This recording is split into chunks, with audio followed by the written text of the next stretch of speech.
बोध कराता है तो व्यवहार ज्ञान अनुभव होता है। इसमें तात्विक ज्ञान हो गया। तात्विक ज्ञान के लिए भी तर्क चाहिए, व्यवहार ज्ञान के लिए भी तर्क चाहिए। पहली उपलब्धि यही है, अपना मूल्यांकन परिवारजनों का मूल्यांकन किस आधार पर होगा? मूल्यों के आधार पर, संबंधों के आधार पर, उभय तृप्ति के आधार पर। व्यवहार में हम न्यायिक हो गए, यही प्रमाणित कर सकते हैं। तब आदमी मानव हो गया। पहले मानव हुआ, फिर समझदारी के आधार पर स्वायत्त हो गया और 6 गुण आ गए।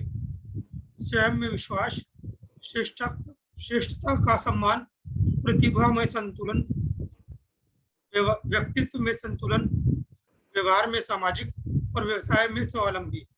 यह 6 अर्थाएं जब मेरे समझ में आई, तब मैं स्वयं को स्वायत्त अनुभव किया हूँ। वैसे ही हम परिवार में अपनी समझदारी समृद्धि को प्रमाणित करने में समर्थ रहे। इसी सत्यतावश आपके संयुक्त प्रस्तुत हुए। हर व्यक्ति सज्जन बनना चाहता ही होगा। सज्जनता के लिए न्यूनतम अर्हता न्याय है। न्याय को जैसा मैं देखता हूँ, वह संबंध, मूल्य, मूल्यांकन और उभय तृप्ति ही है। इसके बाद हमारे समझ में बात आई है कि हर व्यक्ति जन्म से ही न्याय का याचक है, सही कार्य व्यवहार करना चाहता ही है, सत्य वक्ता होता ही है। इस आधार पर शिक्षा में क्या होना चाहिए? हर मानव संतान को सत्य बोध होना चाहिए, सही कार्य व्यवहार करने के लिए अभ्यास होना चाहिए, विधि होनी चाहिए, न्याय प्रदायी क्षमता स्थापित होनी चाहिए। तीनों चीजें ही शिक्षा संस्था में हो सकती है और तब मानव परंपरा अपने आप बन जाती है। इससे पहले मानव परंपरा बनेगी नहीं। मानव परंपरा की शुरुआत न्याय से ही करना पड़ेगा। न्याय के लिए मुख्य मुद्दा है नैसर्गिक संबंध, जो शाश्वत है, एवं मानव संबंध निरंतर है। जब मानव कोई गलती कर लेता है, तब मार्गदर्शन के लिए कहाँ जाता है? हमने देखा है, परिवार में कोई व्यक्ति जो न्याय को सत्यापित किया तो वह मार्गदर्शन देगा। परिवार में ना हो तो गांव में कोई होगा जो मार्गदर्शन देगा। गांव में भी ना हो तो देश धरती में कोशिश करेगा। यह सहज प्रवृत्ति है। यह स्वाभाविक है कि हर मानव में कहीं ना कहीं सुधार की प्रवृत्ति है। संसार में परिवर्तन चाह रहे हैं, ऐसा तो गवाही हो चुकी है। क्या परिवर्तन चाहिए, यह पकड़ में नहीं आता रहा हो, उसके लिए यह प्रस्ताव है। शिक्षा संस्कार से ही लोक व्यापीकरण होगा। शिक्षा में भी मानवीय शिक्षा को प्रावधानित किया जाना चाहिए। हर व्यक्ति को न्यायपूर्वक जीकर प्रमाणित होने के लिए हमको समझदारी को देना ही पड़ेगा। इसके लिए शिक्षा में विज्ञान के साथ चैतन्य का भी अध्ययन कराना होगा। चैतन्य को हम समझेंगे नहीं तो अस्तित्व हमको समझ में नहीं आ सकता, और अस्तित्व नहीं समझेंगे तो व्यवस्था कैसे समझ में आएगी? अस्तित्व को समझने वाला जीवन चैतन्य ही है। इसलिए चैतन्य वस्तु का भी अध्ययन शिक्षा में समावेश होना जरूरी है। मनोविज्ञान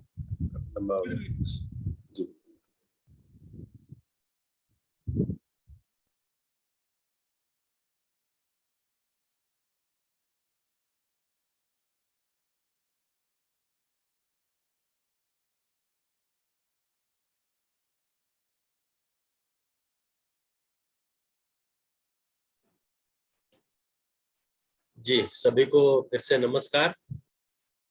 तो इसमें इसके ऊपर वाले पैराग्राफ में जो आप पहले पढ़े होंगे, तो उसमें जीवन क्रिया की बात हुई है और 6 क्रिया तक की बात हुई है। 6 क्रिया मतलब साक्षात्कार का शुरू हो जाना। यहाँ जो इसके पहले पैराग्राफ में लिख रहे हैं कि चिंतन के साथ जीवन की 6 क्रियाएं पूरी हो जाती हैं। विश्लेषण प्रिय हित लाभ के अर्थ में बहुत कुछ कर चुके हैं।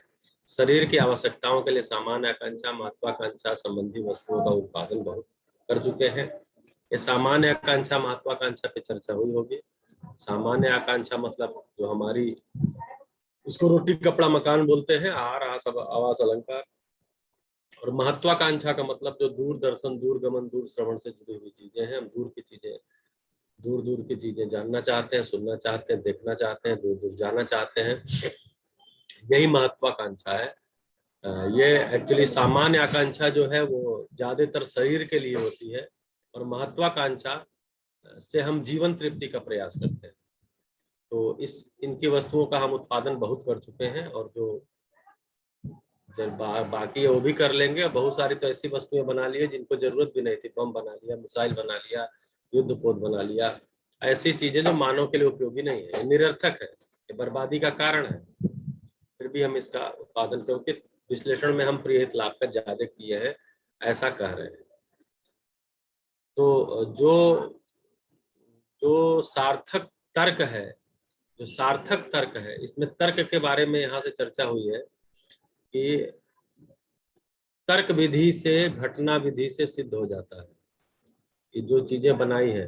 तात्विक विधि से, तर्क विधि से, व्यवहारिक, ये 3 विधियां बताई हैं। तात्विक विधि मतलब जो सत्य को, कारण को, कॉज को पकड़ने की, जो तक पहुंचने की जो विधि है, वो तात्विक विधि है। तो तात्विकता छू जाए उसके लिए तर्क है, और जो व्यवहारिकता है वो जीने में आती है। तो एक्चुअली अगर सत्य समझ में आ चुका है तो तर्क बनता है बात करने के लिए, समझ के लिए, और फिर हम जीने में ला सकते हैं। तो इस विधि से मानव के लिए वस्तुओं का उपयोग सिद्ध होता है। तात्विक विधि से हम सुखी होना चाहते हैं, हम सुखी होते हैं, बल्कि तात्विक रूप से हम व्यवहारिक हो गए।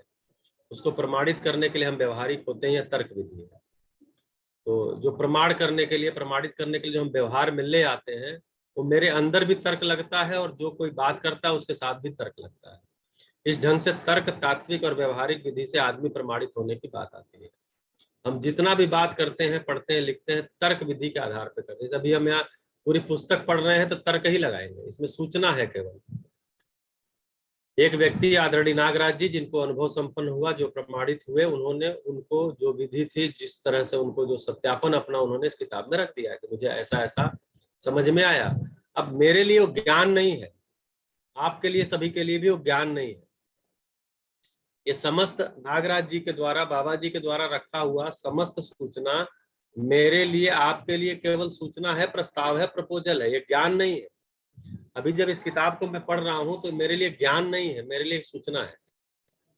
उस सूचना को मैं अपना तर्क लगाता हूं, तर्क लगा करके किसी तात्विकता तक पहुंचता हूं, कोई तात्विकता छूती है और मेरा निष्कर्ष बनता है, वो ज्ञान है। तो हम तर्क लगाते ही हैं, और किसी के साथ हम बात कर रहे हैं तो हम आपके साथ बात कर रहे हैं तो हम तर्क ही रख रहे हैं। कुछ किताब में बात जो बाबा जी ने, नागराज जी ने लिखा है, और कुछ मैं उसमें जो है वो तर्क लगा रहा हूँ, तर्क रख रहा हूँ, तो तर्क ही रख रहे हैं। तो तर्क जो है, तो इसीलिए कह रहे हैं कि हम जितना भी बात करते हैं, पढ़ते हैं, लिखते हैं, तर्क विधि को ही आधार पर करते हैं। सार्थक तर्क तात्विकता को छूता है, यही संप्रेषणा की महिमा है। ये इसलिए पढ़ा क्योंकि अगला पैराग्राफ इसी से कनेक्ट होता था कि अगर सार्थक तर्क है, सार्थक तर्क का मतलब हो गया जो उपयोगिता के अर्थ में तर्क है। सार्थक मतलब अर्थ के संदर्भ में, यानी उपयोगिता के संदर्भ में, महत्व के संदर्भ में, व्यवस्था के संदर्भ में जो तर्क है, वही तात्विकता को छुएगा, अर्थात सत्य को पकड़ेगा। यही संप्रेषणा की महिमा। इसलिए संप्रेषणा ऐसी जो सार्थक तर्क तक ले जाए। यदि हमारी संप्रेषणा में अगले व्यक्ति को तात्विकता छू गई तो हमारा संप्रेषणा सार्थक है। कम्युनिकेशन, मैंने कुछ कम्युनिकेट किया और अगले व्यक्ति को तात्विकता छू गई तो मेरा कम्युनिकेशन सार्थक हुआ। यदि वही तत्व व्यवहार की सार्थकता को इंगित कराता है, व्यवहार में सार्थकता मानव का प्रयोजन, समाधान, समृद्धि, अभय, सांस्कृतिक चारों को और बोध कराता है, तो व्यवहार ज्ञान अनुभव होता है। इसमें तात्विक ज्ञान हो गया, मतलब व्यवहार ज्ञान जो है वो अनुभव होता है, तो फिर तात्विक ज्ञान हो गया। तात्विक ज्ञान के लिए भी तर्क चाहिए, व्यवहार ज्ञान के लिए भी तर्क चाहिए। पहली उपलब्धि यही है कि अपना मूल्यांकन, परिवारजनों का मूल्यांकन किस आधार पर होगा। तो कुल मिलाकर के मूल्यों की बात, और आदमी किसको कहते हैं, तो बोले कि व्यवहार में हम न्यायिक हो गए, ये प्रमाणित करते तब हम मानव हो गए, उसके पहले मानव नहीं है। मानव हुआ तो क्या लक्षण आएगा, तो मानव के ये 6 लक्षण बताए हैं। इसके ऊपर भी जब हम पढ़ रहे थे तो उसमें आया था कि जब उन्होंने कहा कि मुझे जब समझ में आया, मुझे अनुभव संपन्नता हुई, तो मेरे में पहला चीज जो आया, स्वयं के प्रति विश्वास आया, स्वयं में विश्वास आया। दूसरा जो आया तो श्रेष्ठता का सम्मान कर पाया, मतलब श्रेष्ठता को पहचान पाया। उसके पहले हम श्रेष्ठता को पहचान ही नहीं पाते। श्रेष्ठता तो रूप, पद, धन, बल के आधार पर हम पहचान पाते हैं, उम्र के आधार पर पहचान लेते हैं, कुर्सी के आधार पर पहचान लेते हैं, गाड़ी घोड़े के आधार पर पहचान लेते हैं। तो बोल रहे हैं कि जब समझ में आता है तो पहली चीज क्या आएगी, स्वयं में विश्वास आएगा कि मैं मानव हूं, जीवन हूं, शरीर को चलाता हूं, समाधान मेरी प्यास है, इतना ही है, इतना ही है, इतना ही है। उसके लिए सारे संबंध है, उसके लिए सारी सुविधाएं हैं, उसके लिए शरीर है, इसलिए कि मैं समाधान को पाना चाहता हूं। तो मेरा भरोसा बढ़ता है स्वयं के प्रति, मैं कल्पनाशीलता और कर्म स्वतंत्रता वाली इकाई हूं, मेरे अंदर अक्षय शक्ति और अक्षय बल है। ये सारी चीजें स्पष्ट होने से स्वयं के प्रति विश्वास आता है। फिर हम इस आधार पे ही दूसरे को पहचानते हैं। अब हम श्रेष्ठता को पहचान पाते हैं, कौन कितना श्रेष्ठ है। इस अर्थ में ही श्रेष्ठता और निष्ठता होती है। अब रूप, पद, धन, बल के अर्थ में हम श्रेष्ठता निष्ठता नहीं देखते। जैसे मैं अभी पिछले महीने एक व्यक्ति के घर गया गोरखपुर में, तो वो बड़ा सा घर बनाए थे, बहुत दिन से कह रहे थे आइए, तो मैं गया। तो बड़ा सा घर था उनका, तो पूरा घर दिखा रहे थे। उसके जो मतलब जो उसमें सामान लगे थे, घर के अंदर जो सामग्री लगी थी, उसको भी दिखा रहे थे। वो उनका एक उत्सव है, उसको दिखा रहे थे। वो उसके लिए उत्सवित है, क्योंकि काफी जिंदगी की सारी कमाई पूंजी उसमें लगाया है, जितना कमाया है, तो उसको लगा रहे थे। लेकिन वो मुझे दिखा रहे थे, तो उनको थोड़ी देर बाद लगा कि इनको बहुत फर्क इससे नहीं पड़ता है। क्योंकि वो जो उनके घर की स्थितियां थी, परिस्थितियां थी, वो मेरा ध्यान उस पर था, या उस व्यक्ति की जो अंदर का खालीपन था वो मुझे दिख रहा था। वस्तु से भरना, अंदर का खालीपन सामान से भरने का प्रयास कर रहा था, वो मुझे दिख रहा था। और इसका उनको भी आभास हो गया। थोड़ी देर बाद बोलते हैं कि चलिए बैठते हैं, मतलब दिखाना छोड़ दिए, बोले चलिए बैठते हैं, बात करते हैं। फिर वो कुछ बातें शुरू की, गिला शिकवा, परिवार के गिला शिकवा शिकायत, फिर कुछ रिश्तेदारों संबंधियों के गिला शिकवा शिकायत, पूरा शुरू हो गया। तो जितना खालीपन होता है उतना ही मेरे अंदर शिकायत होती, कंप्लेन होती है। शिकायत का मतलब ये मेरे अंदर खालीपन। तो श्रेष्ठता की पहचान अब मैं रूप, पद, धन, बल के आधार पर नहीं करता, क्योंकि मैं स्वयं को पहचान गया हूं। इसलिए मैं श्रेष्ठता को पहचान पाता हूं, सम्मान कर पाता हूं। तब मेरी जो प्रतिभा है, प्रतिभा का मतलब मेरा जो ज्ञान, विज्ञान, विवेक, संपन्नता है, उसमें संतुलन आ जाता है। जो ज्ञान है विवेक के अर्थ में, अर्थात लक्ष्य पता चल गया है, तो सारा ज्ञान लक्ष्य के अर्थ में अलाइन हो जाता है। तो प्रतिभा में संतुलन और व्यक्तित्व में संतुलन। व्यक्तित्व का मतलब मेरा आहार, विहार, व्यवहार, ये तीन मिला के व्यक्तित्व कहलाता है। मैं कैसा आहार करता हूँ, मैं कैसा विहार करता हूँ, कब उठता हूँ, कब सोता हूँ, कैसे लोगों के साथ बैठता उठता हूँ, ठीक है, क्या बातें करता हूँ मैं, मतलब ये सारी चीजें विहार में आती हैं। व्यायाम, एक्सरसाइज, जो योग है, आसन, ये सारी चीजें शरीर के स्वास्थ्य के अर्थ में, तो और मन के स्वास्थ्य के अर्थ में, कैसे लोगों के साथ मेरा उठना बैठना, ये सब भी विहार में ही आता है। तो व्यक्तित्व, तो व्यक्तित्व में संतुलन का मतलब मेरे आहार, मेरा विहार और मेरा व्यवहार, ये तीनों संतुलित है। फिर व्यवहार में मैं सामाजिक हो जाता हूँ। अब मैं स्वधन पे जीता हूँ। सामाजिक का मतलब हो गया मैं स्वधन पे जीता हूँ, परधन पे मेरी नजर नहीं होती। मैं स्व पुरुष, स्व नारी पूर्वक जीता हूँ, और मेरा व्यवहार दयापूर्ण कार्य व्यवहार हो जाता है, और व्यवसाय में मैं स्वावलंबी हो जाता हूँ। तो ये बोले कि ये मानव के, जागृत मानव के, ये इसको आगे नाम दिए स्वायत्त मानव, यहाँ पे नाम दिए स्वायत्त। अब स्वायत्तता का अनुभव होता है, इसी को मुक्ति का अनुभव बोलते हैं, इसी को मोक्ष भी बोलते हैं। सा विद्या या विमुक्त तो शब्द है। विद्या किसको कहते हैं, ज्ञान किसको कहते हैं, जो मुक्त कर दे। किस चीज से, इच्छा, विचार, आशा, बंधन से जो मुक्त कर दे। मतलब अब परावलंबी नहीं हूं मैं स्वयं के विश्वास के साथ जीता हूं, श्रेष्ठता को पहचानता हूं, प्रतिभा को पहचानता हूं, व्यक्तित्व को पहचानता हूं, व्यवहार में सामाजिकता को पहचानता हूं, व्यवसाय को पहचानता हूं, और वैसा जीता हूं। तब मैं स्वायत्त हो गया। अब मैं स्वायत्त अनुभव किया।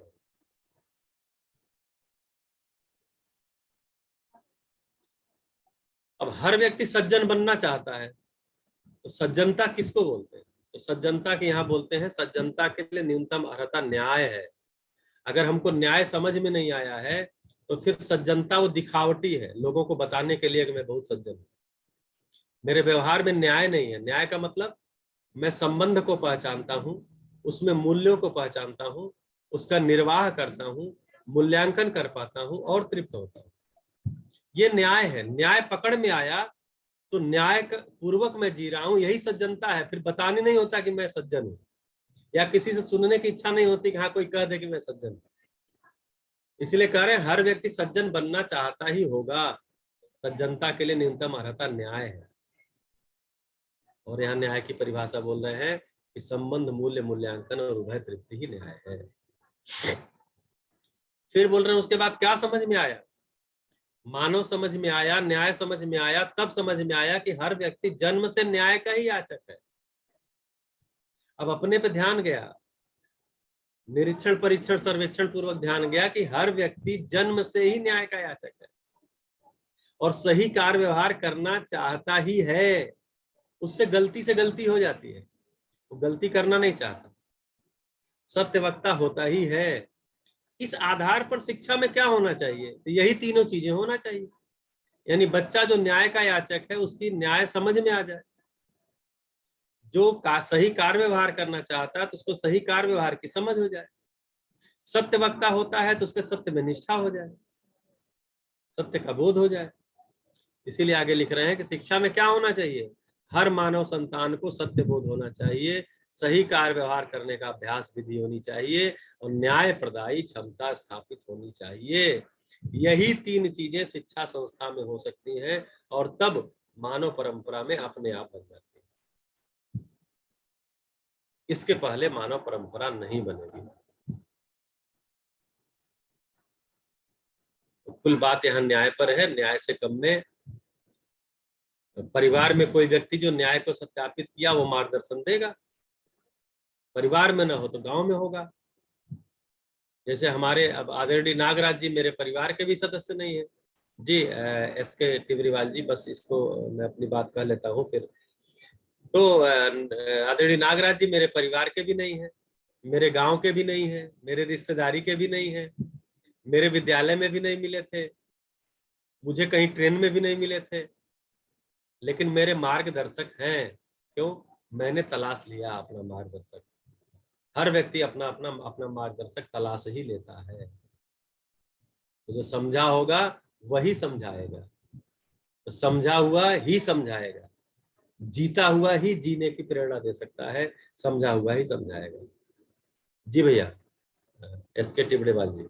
जी नमस्ते भाई साहब। भाई साहब, नमस्ते। मूल्य का अर्थ समझाइए ना। ये मूल्य शब्द कई बार आ रहा है, मूल्य और चरित्र में कंफ्यूजन हो जाता है, और मूल्य का और उसके बाद मूल्यांकन।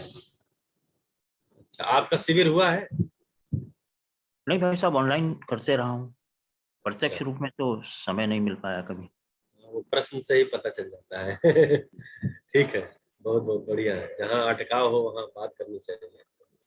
तो मूल्य एक्चुअली जो कुछ भी है अस्तित्व में, एग्जिस्टेंस में, उन सबकी कोई न कोई उपयोगिता है। जैसे आम का पेड़ है तो उसकी उपयोगिता है, जी उसका जी फल खाने के काम आता है, उसकी छाया में खड़े हो सकते हैं, वो धरती के नीचे से पानी को पर्कुलेट करके ऊपर लाने में मददगार है, हवा को फिल्टर करता है। ये सारी चीजों के साथ उसकी उपयोगिता है। अच्छा तो उसकी उपयोगिता जो है उसी को मूल्य बोलते हैं, वो अच्छा। मूल्यवान है।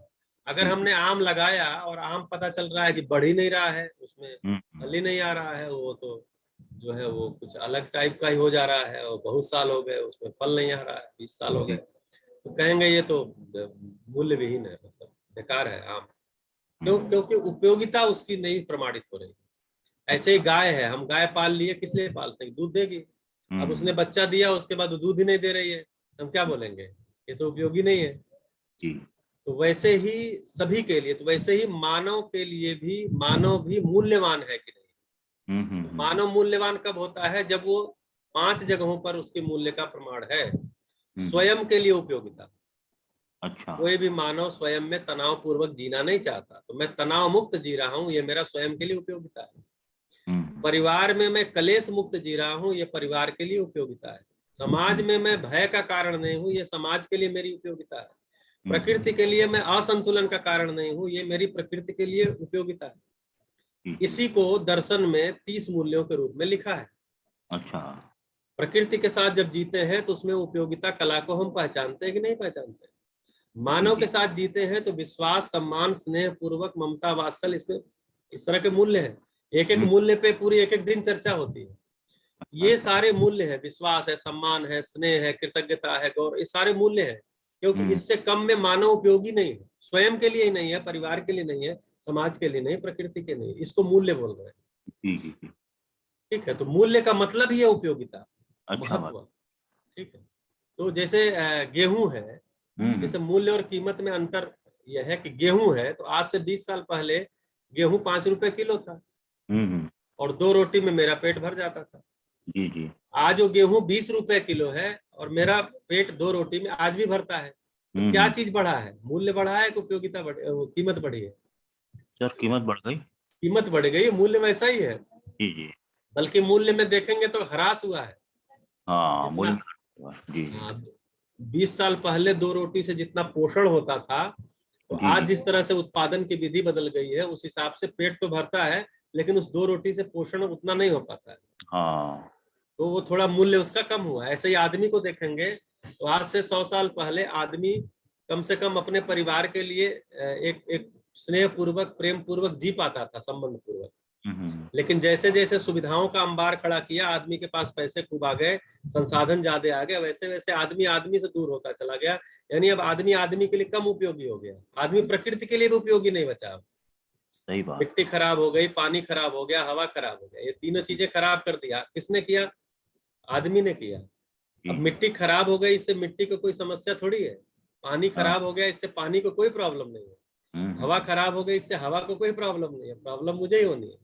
जी तो कुल जी। मिलाकर के आदमी अपनी उपयोगिता को प्रमाणित नहीं कर पाया, अर्थात आदमी मूल्य विहीन हो गया। इसलिए हमको ये चर्चा करनी पड़ रही है। अच्छा। दूसरा आपने कहा था चरित्र की बात किया था, तो चरित्र में यहाँ पर 3 चीजें आती हैं। स्वधन पूर्वक जीना चरित्र का पहला लक्षण है। जी। स्वधन मतलब जो हमको परिश्रम से प्राप्त हुआ है प्रतिफल, या हम्म मुझे कुछ पुरस्कार मिला है, या मुझे कुछ उपहार मिला है, ये सब अपने स्वधन में आते हैं। हम्म। इसके अलावा सब परधन में आता है। अच्छा। तो स्वधन पूर्वक जीना ही चरित्र है। दूसरा, स्वनारी स्वपुरुष पूर्वक जीना ही चरित्र है। अच्छा। स्वनारी स्वपुरुष जिसको मैंने सभा विधि से स्वीकारा है कि ये मेरे स्वनारी स्वपुरुष 100-200 के बीच में सभा में स्वीकार है, हम्म। तो उसके साथ जीना स्वनारी स्वपुरुष पूर्वक जीना चरित्र है। और तीसरा, दयापूर्ण कार्य व्यवहार ही चरित्र है। ये 3 चीजें चरित्र के हिस्से हैं। एक्चुअली इन चरित्र इसलिए कहा कि इनमें से एक से भी हटेंगे तो अव्यवस्था होगी। जैसे स्वधन से हटिए, परधन में जाइए। अब स्व प्रतिफल जो हमको परिश्रम से मिलता है, जो हमको पुरस्कार स्वरूप मिलता है, जो हमको उपहार स्वरूप मिला, जी इसके जी। अलावा जो धन हम लेंगे वो किसी न किसी अपराध में जाएगा। उससे मुझे भी दुख होगा और दूसरों को भी दुख होगा। जी जी। ऐसे ही स्वनारी स्वपुरुष से हटिए, पर नारी पर पुरुष में जाइए, अब क्या होगा? धरती पे अव्यवस्था, अपराध। जी जी जी। ऐसे ही दयापूर्ण कार्य व्यवहार की जगह पर पीड़ात्मक कार्य व्यवहार में जाइए, अव्यवस्था। बहुत इसलिए इन तीनों को चरित्र माना। अच्छा। जी बहुत अच्छा भाई साहब। अच्छा भाई साहब, यहाँ आपने एक शब्द यूज किया, कीमत। जी। मैंने देखा है कि बाबा जी श्रम की कीमत लगाते हैं, मानसिक श्रम की कोई कीमत नहीं लगाते। नहीं, मानसिक श्रम होता ही नहीं है ना, श्रम तो शरीर से ही होता है। अब जैसे मान लीजिए आप पढ़ा रहे हैं तो आप शरीर से क्या मानसिक श्रम कर रहे हैं आप, या हम जी लोग पढ़ रहे हैं तो हम भी मानसिक श्रम कर रहे हैं। जी शरीर से तो कोई श्रम हो नहीं रहा। जी, ठीक है, इसमें तो कोई शंका ही नहीं है। तो इसको आप नेग्लेक्ट करेंगे।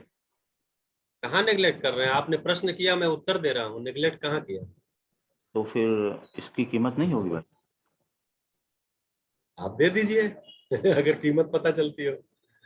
देखिए ये क्या होता है ना, परिवार विधि और व्यापार विधि 2 विधि होती है। जी ये जी। जो बातचीत चल रही है ये परिवार विधि से चल रही है। परिवार का एक सदस्य अगर बाहर से कुछ समझ करके आया है तो अपने परिवार के बीच में बातचीत करता है, तो उसका पैसा थोड़ी लेता है। बहुत अच्छा है जी। तो यहाँ पहले परिवार रूप में स्वीकृति होती है, फिर ऐसे सत्र होते हैं। अगर अच्छा। परिवार रूप में स्वीकृति नहीं है तो ऐसे सत्र नहीं हो सकते। फिर वो किसी स्टेडियम में, फिर किसी हॉल में बुलाया जाएगा, उसकी फीस निर्धारित होगी, फिर वो रखा जाएगा कुछ, और फिर वो जो पैसा देगा उसके अनुसार हमको बोलना पड़ेगा, ये भी मजबूरी होती है। हाँ। जिसने मुझे पैसा दिया है उसके अनुरूप हमको बोलना पड़ जाता है, चाहे वो सत्य हो चाहे ना हो। जैसे मैं गुजरात में शिविर ले रहा था, गुजरात का शिविर वो अपने समर्थ डायमंड वाले भाई लोग हैं, वो लोग आयोजित कराए थे, उसमें 250-300-400 लोग आए थे जी। और वो भाई लोग भी सभा में बैठे थे और मैंने उनसे पूछा कि आपकी हीरे की फैक्ट्रियां हैं, आप बताइए हीरे का आदमी के लिए क्या उपयोग है। हाँ। तो वो लोग धीरे से थोड़ी देर बाद बताए, हीरे का आदमी के लिए कोई उपयोग नहीं है। अब जिस चीज का धंधा कर रहे हैं उसको ही सभा में बोल रहे हैं, हीरे का आदमी के लिए कोई। अच्छा, मैं पूछ भी उनसे रहा हूँ, क्यों? क्योंकि मैंने पैसा लेके नहीं बोल रहा हूँ। अगर पैसा लेके बोलता तो मेरी हिम्मत ही नहीं थी कि मैं पूछ पाता उनसे। एकदम सही बात। कि उनका हीरे का व्यवसाय, तो उन्होंने कहा कि देखिए हीरे का उपयोग केवल चमकाने दिखाने के लिए है, अगर आदमी समझदार हो गया तो हमारा धंधा तो बंद ही होना है। तो इसलिए जब हम शिक्षा का कार्यक्रम जो है, देखिए शिक्षा एक्चुअली परिवार का ही कार्यक्रम था, इसको हमने आउटसोर्स कर दिया। ठीक है, अभी भी मूल्य शिक्षा के बारे में अभी भी बाहर कोई जगह नहीं है। स्कूल में मूल्य शिक्षा की बात होती नहीं, धार्मिक संस्थाओं पे जो कुछ हो रहा हमको पता ही है। परिवार के अंदर वो सारा खत्म हो गया, जब से ये टीवी आ गया, मोबाइल आ गया, परिवार के अंदर वो सारा संवाद ही खत्म हो गया। तो मूल्य शिक्षा की जगह ही नहीं बची है जहाँ मूल्य का शिक्षण हो सके, अभ्यास हो सके। तो अब इसका क्या पे करेगा कोई? कितना पे करेंगे? कैसे मूल्यांकन करेंगे? शारीरिक श्रम का मूल्यांकन होता है, इसका क्या मूल्यांकन होगा? तो चूंकि शिक्षा विधि संबंध पूर्वक होती है, किसी को श्रेष्ठता को स्वीकार करके, उससे संबंध को स्वीकार करके होती है, इसलिए इसमें गिव एंड टेक का मामला ही नहीं है। अच्छा, बहुत अच्छा। लेकिन हो रहा है, इसमें व्यवसाय हो रहा है, बड़े बड़े व्यवसाय हो रहे हैं, कहाँ लोग कर ही रहे हैं। बहुत अच्छा भाई साहब, धन्यवाद भाई। भैया जो पहले जमाने में जैसे कोई गुरुजी टीचर रहते थे, उनके पास उनका मेन जो काम था समाज में बच्चों को शिक्षा देना, तो उसमें तो उनको समय नहीं मिलेगा कोई अपना आजीविका चलाने के लिए, कुछ उत्पादन के लिए। तो उसमें यदि गांव उनका ख्याल कर रहा है, पूरा खाने पीने का ध्यान रख रहा है, उनके परिवार का सुविधाओं का ध्यान रख रहा है, तो उसको हम कैसे देखेंगे? फिर वो पुरस्कार बोले वो पे नहीं कर रहा है, जैसे इन्होंने कहा नहीं कि हमको इतना चाहिए। तो आप देखेंगे जो गुरुकुल परंपरा हुआ करती थी, तो गुरुकुल में भी हर गुरुकुल में खेती होती थी, गोपालन होता था, और जो शिष्य थे वो उत्पादन भी करते थे और समाज से मांग के भी लाते थे। क्योंकि शिक्षा का काम, जैसे अगर गुरुकुल में शिक्षा हो रही है, मान लीजिए कि देव चौहान जी जो है वो गुरुकुल खोले हुए हैं, वो गुरु के उसमें बैठे हैं, और मैं वहां पर शिष्य के रूप में गया हूँ। राजीव अग्रवाल जी के क्या न स्वयं वहां शिष्य के रूप में गए हैं, ना उनका बच्चा वहां शिष्य के रूप में गया, लेकिन मैं शिष्य के रूप में राजीव जी के यहाँ जाता हूँ और मैं कहता हूँ गुरुकुल में मैं पढ़ता हूँ और आज शाम को हम भोजन बनाने वाले हैं, आप मुझे कुछ अन्नदान कर दीजिए। वो कर देते हैं। क्यों करते हैं? क्योंकि उनको पता है कि जो शिक्षा में काम होगा, आदमी शिक्षित होगा, तो मेरी खेती, मेरा व्यवसाय, मेरा बिजनेस, मेरा सब कुछ, या मेरी आने वाली पीढ़ी के भी शिक्षा का जगह उपलब्ध हो पाएगा और मेरा व्यवसाय ठीक से हो पाएगा, ये सारी चीजें हो पाएंगी। इससे शिक्षा का काम चलते रहना चाहिए, इसलिए वो देते हैं। ऐसा नहीं है कि वो हमको देते लो जाओ लो खा लो, जाओ खा लेना जाओ। अगर ये भाव है, इसका मतलब ठीक नहीं है। फिर अच्छा ठीक है, ले जाओ। 4 लोगों से बता भी रहे हैं, अरे वो गुरुकुल वाले आए थे, सब मांग के ले गए, मैंने भी दे दिया, ले जा। ऐसा नहीं है। वो देना उनको इसलिए जरूरी है जिससे कि शिक्षा की परंपरा चलती रहे। शिक्षा की परंपरा चलती रहेगी तो भले आज देव जी और मैं मिलकर के शिक्षा का कार्यक्रम चला रहा हूं, लेकिन आने वाले समय में राजीव जी के परिवार के लोगों के लिए भी उसकी जरूरत पड़ेगी। या जब शिक्षित लोग हो जाएंगे तो उनके व्यवसाय करना, कृषि करना, अन्य चीजों में सुविधा रहेगी, उनको आसानी हो जाएगी, उनको स्किल्ड लोग मिलेंगे, उनको समझदार लोग मिलेंगे अपने व्यवसाय के लिए।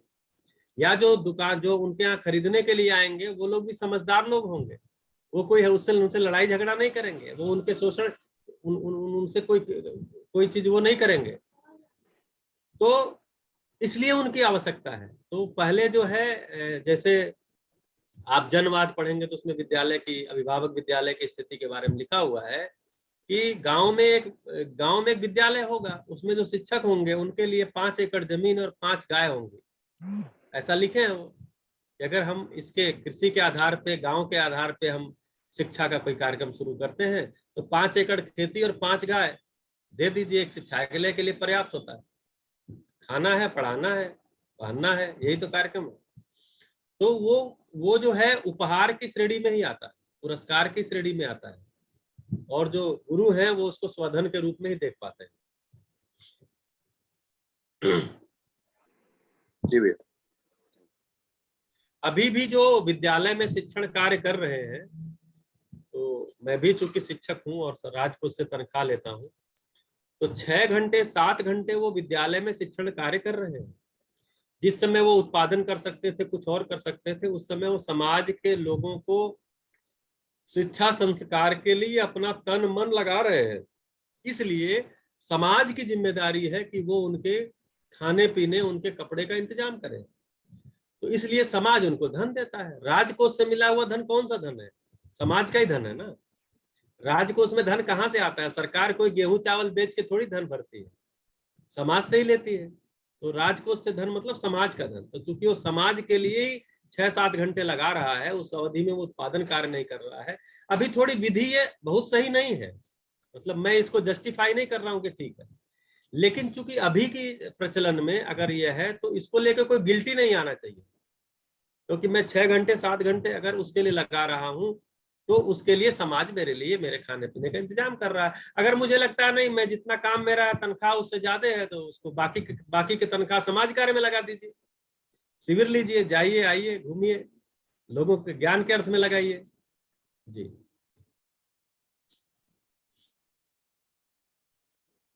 जी।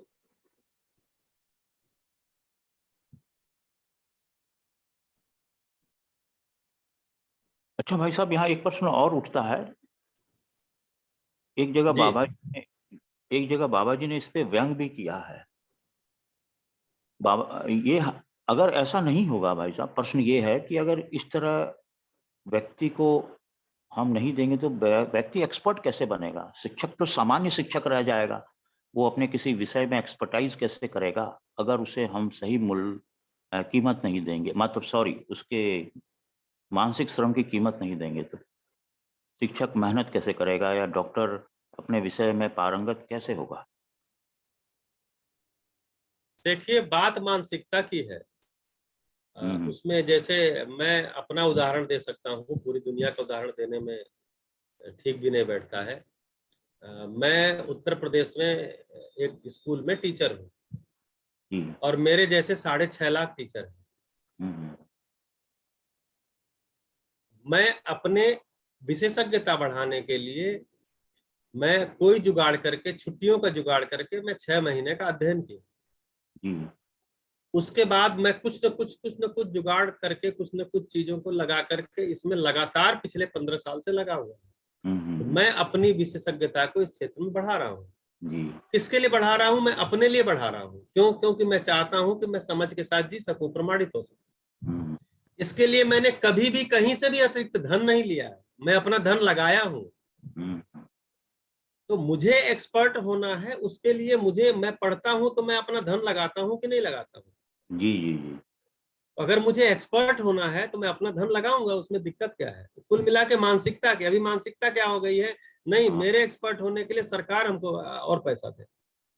बस मानसिकता। तो कुल मिला के यहाँ वाला मामला है, मानसिकता का मामला। मेरा एक्सपर्ट होना, मेरा समझदार होने से मेरे में खुशहाली आएगी, मेरे परिवार में आएगी। सबसे ज्यादा फायदा तो मुझे और मेरे परिवार को मिलना है, उसके लिए मैं लगाऊंगा कि नहीं लगाऊंगा?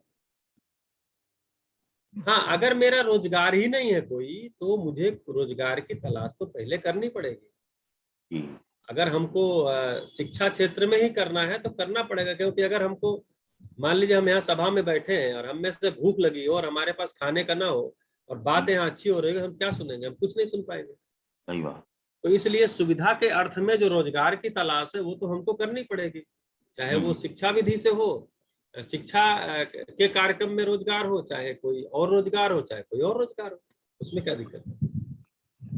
अगर मान लीजिए मैं 24 घंटे यही काम करूं केवल और कुछ ना करूं, जी तो फिर जिसके साथ कर रहा हूं वो बनाए खिलाएंगे, हमको भी क्या करेंगे? अपना बनाए खाएंगे, 2 रोटी मेरा भी बना खिला देंगे, दिक्कत क्या है? जी जब अपना कपड़ा लेंगे तो एक मेरे लिए भी ले लेंगे। हम्म, वो तो संबंधी स्वीकार चुके हैं, तो ऐसा करेंगे ही करेंगे। एकदम सही है। हमको कहीं आना जाना है तो टिकट करा देंगे मेरा, क्या दिक्कत है? अपना जी। टिकट कराते ही मेरा भी करा देंगे। हम्म, लेकिन अगर मैं कोई और व्यवसाय कर रहा हूं, और करना भी चाहिए, अपने साधन सुविधा के लिए हमको कोई और व्यवसाय करना भी चाहिए। 24 घंटे का ये काम नहीं हो सकता। ये काम जो कर रहा हूँ, जो बातचीत चल रही, संवाद चल रही, शिक्षा का काम चल रहा है, 24 घंटे नहीं हो सकता। बाकी के समय में हमको अपने श्रम, अपने रोजगार के लिए कुछ सोचना, कुछ करना ही पड़ेगा, करना ही चाहिए, वो ठीक रहता है। जी, बहुत अच्छा, धन्यवाद। नीचे आई हैं चीजें कि शिक्षा संस्कार से ही लोक व्यापीकरण होगा, शिक्षा में भी मानवीय शिक्षा को प्राविधानित करना चाहिए। तो जो ऊपर आया है कि शिक्षा में 3 चीजें, एक तो शिक्षा में जो 3 चीजें हैं, वो एक जो है जो न्याय के प्रति यहाँ पर जो 3 चीजें लिख रहे हैं, सत्य। हाँ, 3 चीजें शिक्षा में हो सकती हैं। ये हर मानव संतान को सत्यबोध होना चाहिए, सही कार्य व्यवहार करने के लिए अभ्यास होना चाहिए, विधि होना चाहिए, न्याय प्रदायी क्षमता स्थापित होना चाहिए। ये 3 चीजें शिक्षा संस्थान में हो सकती हैं, और तब ये मानव परंपरा में आएंगी। अब यहाँ नीचे लिख रहे हैं कि शिक्षा संस्कार से ही लोक व्यापीकरण होगा, शिक्षा में भी मानवीय शिक्षा को प्राविधानित करना चाहिए। मानवीय शिक्षा का मतलब वो 3 चीजें शिक्षा में लाना चाहिए। इसीलिए आगे फिर कह रहे हैं कि चैतन्य पक्ष की उपेक्षा हो रही है शिक्षा में, केवल जड़ पक्ष का ज्ञान हो रहा है। इसलिए बोल रहे हैं कि हमको शिक्षा में विज्ञान के साथ चैतन्य पक्ष का अध्ययन कराना होगा। चैतन्य को हम समझेंगे नहीं तो अस्तित्व समझ में नहीं आ सकता, और अस्तित्व नहीं समझेंगे व्यवस्था कैसे समझेंगे? अस्तित्व को समझने वाला चैतन्य ही है, इसलिए चैतन्य को भी शिक्षा में लाना होगा। तो अभी क्या है, शिक्षा में जिस विज्ञान को हम कह रहे हैं कि विज्ञान के साथ चैतन्य पक्ष का अध्ययन, वो विज्ञान चैतन्य को स्वीकारता ही नहीं है कि कोई चैतन्य नाम की चीज होती है। तो लगता है बॉडी ही है, बॉडी के अंदर ही जो ब्रेन है, ब्रेन के अंदर ही जो सारा केमिकल जो लोचा चल रहा है, उसके कारण ही हम कल्पना कर रहे हैं, उसके कारण ही सोच विचार पा रहे हैं, वही है, उसी के कारण हम सुखी दुखी हो रहे हैं। कोई केमिकल इम्बैलेंस होने से हम दुखी हो जाते हैं, कोई केमिकल बैलेंस हो जाने से हम सुखी हो जाते हैं। जबकि दर्शन ये कह रहा है कि केमिकल बैलेंस इम्बैलेंस हुआ क्यों? क्योंकि हम दुखी हुए। दुखी हुए इसलिए हुआ, सुखी हुए इसलिए केमिकल। अच्छा, बाद में डॉक्टर भी बोलते हैं अरे कुछ खुश रहा करिए, हंसिए खेलिए, कहीं घूम के आइए, कुछ म्यूजिक सुनिए, हंसिए किसी के साथ। तो अगर केमिकल से वो प्रभाव पड़ रहा हंसने है सुखी और दुखी पर, तो केमिकल ही ठीक करिए ना। आप फिर क्यों कह रहे हैं कि बात करिए किसी से, हंसिए खेलिए? कुल मिला करके चैतन्य पक्ष को जो है वो स्वीकार नहीं रहे हैं, क्योंकि वो लैब में नहीं टेस्ट हो सकता। ठीक है, लेकिन चैतन्य को कहीं न कहीं उनके भी अंदर चल ही रहा है। तो केवल उसमें अगर भरोसा हो गया कि चैतन्य नाम की भी कोई चीज है, और इसके भी अध्ययन को शिक्षा में शामिल कर दिया गया, तो ये बहुत बड़ा शिक्षा के मानवीकरण का बहुत बड़ा कदम होगा। मुझे लगता है यहीं तक पढ़े थे ना? जी जी।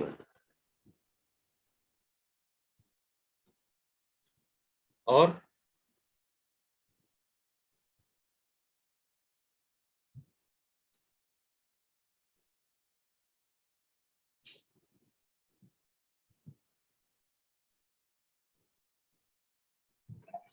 आगे कोई पढ़ेंगे?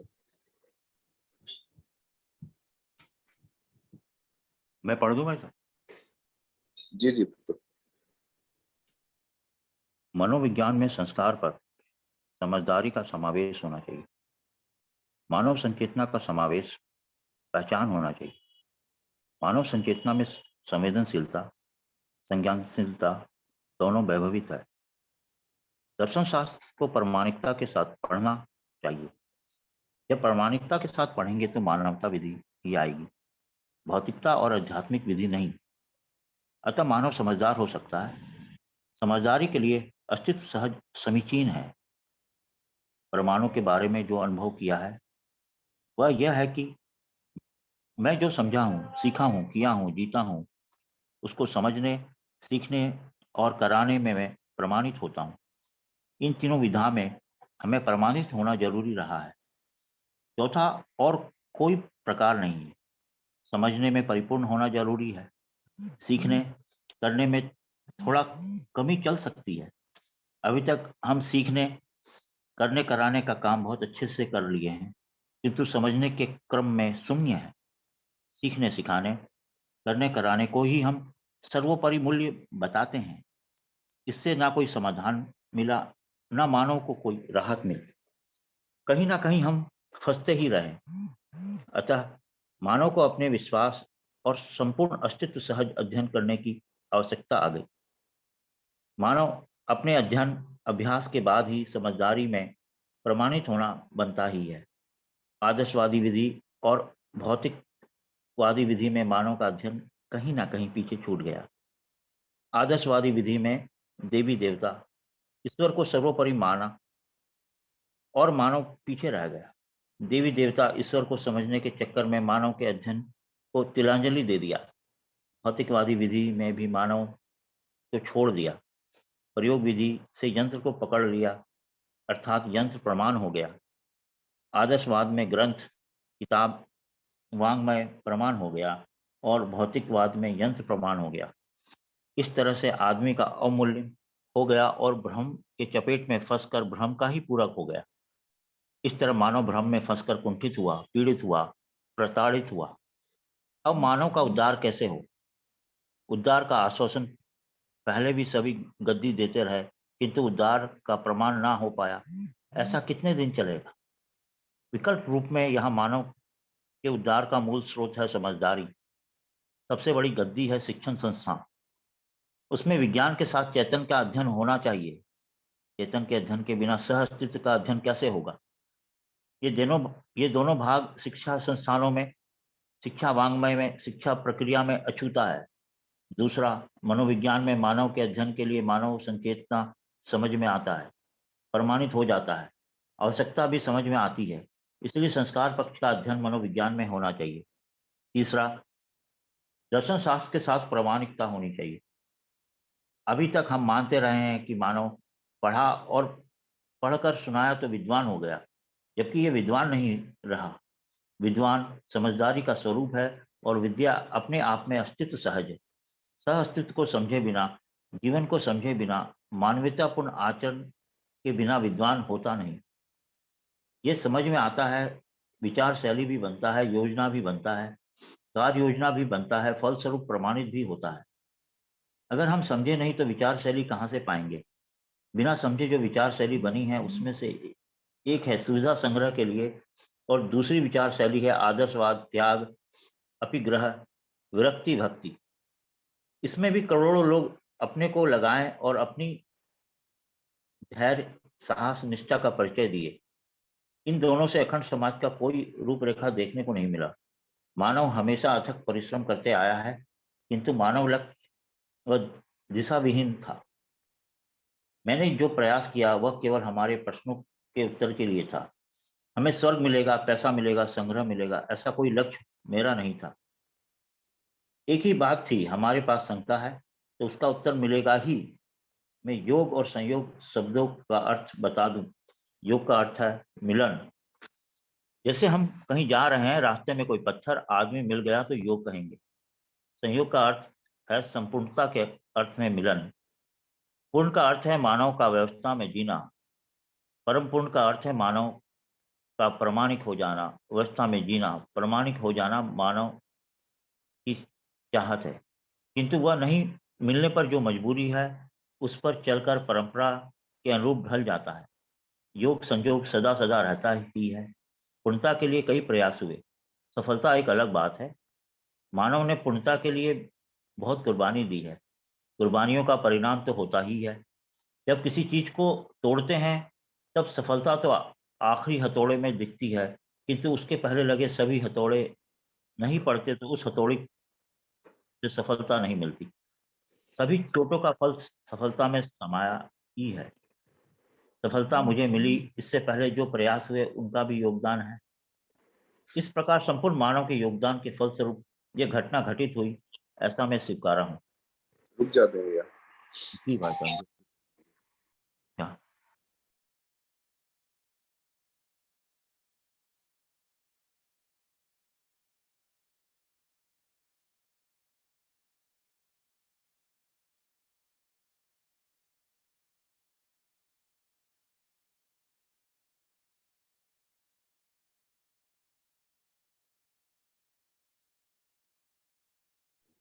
जी, यहाँ से बात हुआ था कि पहला तो कहा गया था कि विज्ञान के साथ चैतन्य पक्ष का अध्ययन कराना चाहिए, ऐसा यहाँ कहा गया। विज्ञान के साथ चैतन्य पक्ष का अध्ययन कराना होगा, ऐसा एक बात यहाँ पर पिछले पैराग्राफ में कही गई। फिर दूसरा कहे हैं कि दूसरे पैराग्राफ की शुरुआत ही किए हैं कि मनोविज्ञान के साथ संस्कार पक्ष का समावेश होना चाहिए, यानी मानव संचेतना का समावेश होना चाहिए, मानव संचेतना की पहचान होनी चाहिए। तो संचेतना का मतलब संवेदनशीलता, संज्ञानशीलता दोनों वैभवित है, यही संचेतनशीलता है। संचेतना का मतलब ज्ञान संपन्नता, जो जीवन क्रिया है उसमें पकड़ में आती है संचेतना। तो मनोविज्ञान में इसको समावेश करना चाहिए, ऐसा प्रस्ताव दिया जा रहा है। फिर बोले दर्शन शास्त्र को प्रामाणिकता के साथ पढ़ाना चाहिए। अभी क्या है, दर्शन पढ़ाने वाला स्वयं उसके अनुसार जीता नहीं, दर्शन को पढ़ाता है लेकिन वैसा जीता नहीं, तो प्रमाण नहीं है। तो दर्शन के बारे में हम पढ़ते तो हैं, अच्छे अच्छे वांग्मय पढ़ते हैं, किताबें पढ़ते हैं, उसका प्रमाण कहाँ है? न परिवार में है, न समाज में है, न परंपरा में है, कहीं भी प्रमाण अब नहीं बचा। कभी हो सकता रहा हो, अभी है नहीं, तो प्रमाण नहीं है। जब प्रामाणिकता के साथ पढ़ाएंगे तो मानवता विधि आएगी। नहीं तो अभी क्या है, बताते समय हम जो है वो दार्शनिक हो जाते हैं, बताते समय हम काफी जो है वो आध्यात्मिक हो जाते हैं, और जीते समय पूरा भौतिकवादी हो जाते हैं। तो सामने वाला भी समझ नहीं पाता कि ये आदर्शवादी है। अभी आदर्शवाद भौतिकवाद ऐसे ही चल रहा है। बात करने में हम आदर्शवादी हैं, क्यों? क्योंकि बोलने में आदर्शवाद से सम्मान मिलता है, इसलिए हम बोलते समय आदर्शवादी होते हैं। जीते समय हम भौतिकवादी हो जाते हैं, क्योंकि जीने में मजा तो भौतिकवाद में आता है। जैसा हम पढ़ा रहे हैं वैसा प्रमाण नहीं है, इसलिए कह रहे हैं कि भौतिकता और आध्यात्मिकता तब नहीं आएगी, तब मानवता विधि ही आएगी।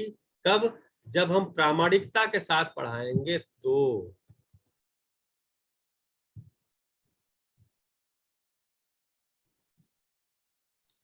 इसमें जो है तीन चीजें होती है। प्रमाण के बारे में जो बात कही गई है वो तीन चीजें इसमें आती हैं।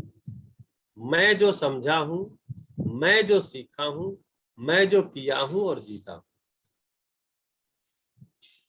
मतलब मैं जो समझा हूं, सीखा हूं, ये एक चीज हुआ। किया हूं और जीता हूं, उसको समझाने, सिखाने, कराने में प्रमाणित होता हूं। मैं जो समझा हूं, सीखा हूं, किया हूं, जीता हूं, उसको ही समझाने, सिखाने और कराने में प्रमाणित होता हूं। समझाने, सिखाने और कराने में। तो समझा हुआ समझा रहा हूं, सीखा हुआ सिखा रहा हूं, जिया हुआ जो है वो प्रमाणित, जो मैं स्वयं प्रमाण हूं, मतलब जो किया हुआ करा रहा हूं। तो मतलब मैंने जो समझ लिया है वही समझा रहा हूं, मैं जो सीख लिया हूं अर्थात स्किल, उसको सिखा रहा हूं, और जो मैं कर रहा हूं, स्वयं कर रहा हूं, वही करा रहा हूं। यही प्रमाण है, यही प्रामाणिकता विधि है। इसीलिए बोल रहे हैं इन तीनों विधा में हमें प्रमाणित होना जरूरी रहा, चौथा कोई प्रकार नहीं है। तो समझना, पहले समझना हुआ, सीखना हुआ, करना हुआ। तो समझने में परिपूर्ण होना जरूरी है। सीखने में, करने में थोड़ी कमी चल सकती है, लेकिन समझ अधूरा है ये चलेगा नहीं। क्योंकि समझ अधूरा है तो सीखना करना गड़बड़ अब होगा ही, अपने आप हो जाएगा। लेकिन अगर समझ पूरा है और अभी सीखने करने में थोड़ी गड़बड़ी आ रही है तो वो ठीक हो जाएगी, क्योंकि मैं समझा हुआ, क्योंकि उस गड़बड़ी को मैं पकड़ पाता हूँ। अब समझा ही नहीं हुआ हूं तो मैं सीखने करने में गड़बड़ी नहीं पकड़ पाता, गलती नहीं पहचान पाता। अभी तक हम सीखने करने कराने का काम बहुत अच्छे से कर लिए। ये हम क्या किए हैं, सीखने करने कराने का काम कर रहे हैं, समझने का नहीं कर रहे। समझने के क्रम में हम शून्य हैं। सीखने सिखाने करने कराने को ही हम सर्वोपरि मूल्य बता रहे हैं। सारा शिक्षा, सारा कुछ। अभी किसी बच्चे से पूछेंगे क्या बनना है, बोलेगा डॉक्टर बनना है, इंजीनियर बनना है, मैनेजर बनना है। क्यों? वो सीखने करने वाला काम है, उसी में हम सब कुछ झोंक दिए हैं। समझना कोई कार्यक्रम नहीं है कि मैं एक समझदार मानव बनना चाहता हूं, जिससे कि मैं स्वयं में, परिवार में, समाज में, प्रकृति के साथ तालमेल पूर्वक जी सकूं। तो सीखने करने के कार्यक्रम के समाधान का कोई समाधान नहीं मिलता, क्योंकि कार्यक्रम सीखने करने का है, तो उसमें समाधान कहाँ मिलेगा? फिर हम फंसते चले जा रहे हैं, फंसते चले जा रहे हैं, फंसते चले जा रहे हैं।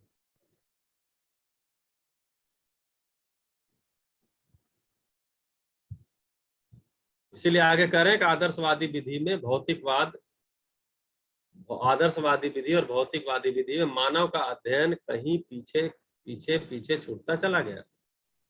अब आदर्शवादी विधि में क्या किया कि देवी देवता को, ईश्वर को सर्वोपरि माना और उसी में सारा कुछ लगा दिया, तन मन धन लगा करके सबको उसी में ओरिएंट कर दिया और उसमें लग गए। उसकी ये जब यहाँ कहा जा रहा है तो देवी देवता, ईश्वर और आदर्शवादी विधि की आलोचना नहीं किया जा रहा है। कभी कभी हमको अर्थ लग जाता है कि उसकी आलोचना किया जा रहा है।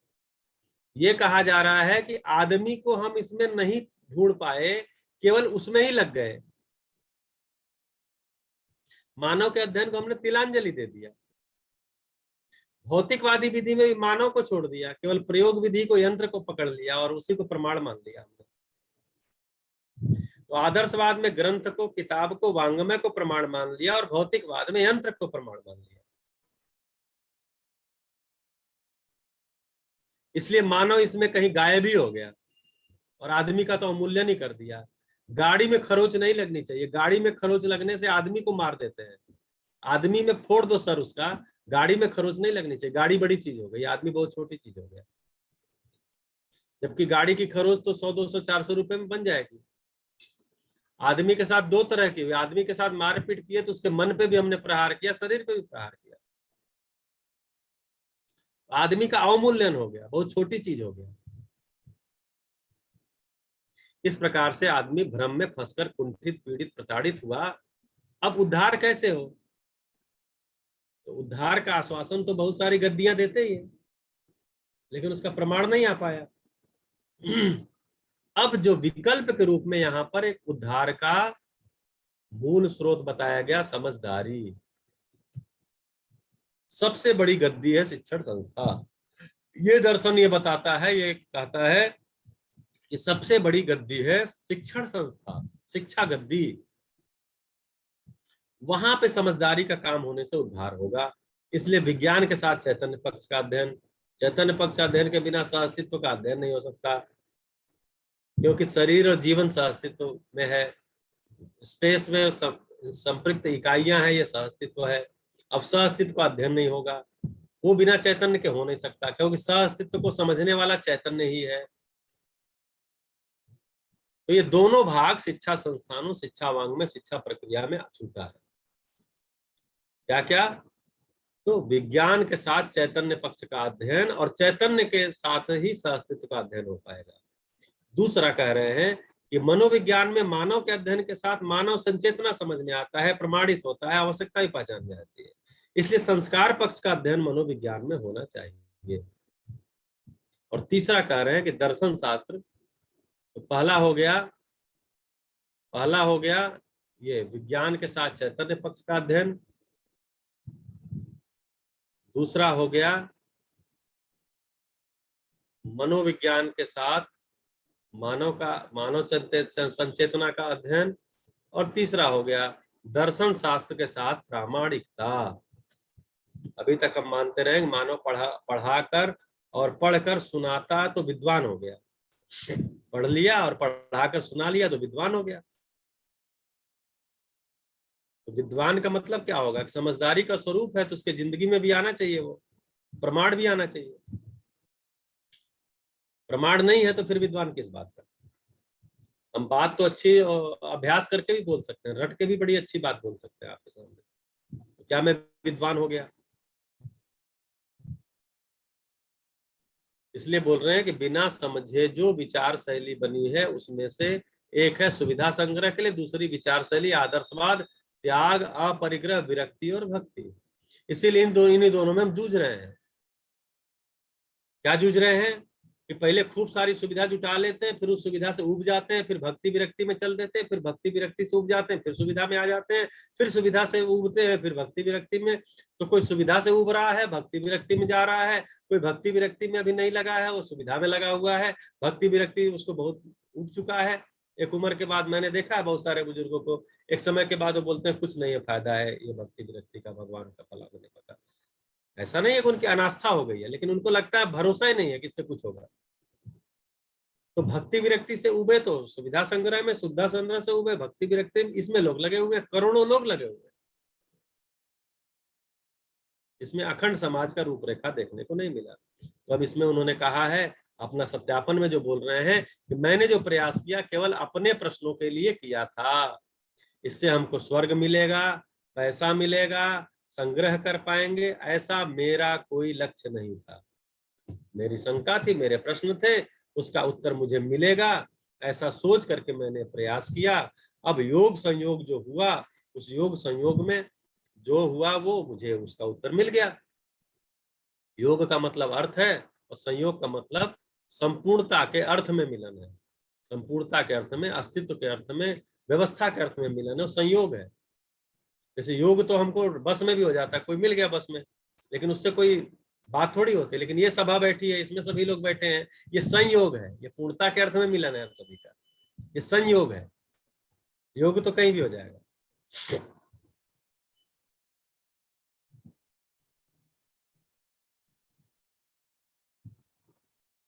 फिर आगे कह रहे हैं कि मुझे जो कुछ मिला है ये मैं नहीं मानता हूं कि अगर कोई पत्थर टूटा है तो ऐसा नहीं अंतिम हथौड़े से टूटा है, उसके पहले जितने हथौड़े पड़े थे अगर वो न पड़े होते तो अंतिम हथौड़े से नहीं टूटता। उस पत्थर के टूटने में उसके पहले भी हथौड़े के लगने का योगदान है। इसीलिए ये कहते हैं यहाँ पर कि जब किसी चीज को तोड़ते हैं सफलता तो आखिरी हथौड़े में दिखती है, किंतु उसके पहले लगे सभी हथौड़े नहीं पड़े होते तो उस हथौड़े से सफलता नहीं मिलती। सभी चोटों का फल सफलता में समाई है। फिर बोलते हैं सफलता मुझे मिली है, इसका मतलब है नहीं मैंने ही केवल प्रयास किया है, इसमें पहले जो प्रयास हुए हैं उनका भी योगदान है। इस प्रकार संपूर्ण मानव के योगदान के फलस्वरूप घटना घटित हुई है, ऐसा मैं स्वीकारता हूं। जी यहीं तक शायद पढ़े हैं, बताइए।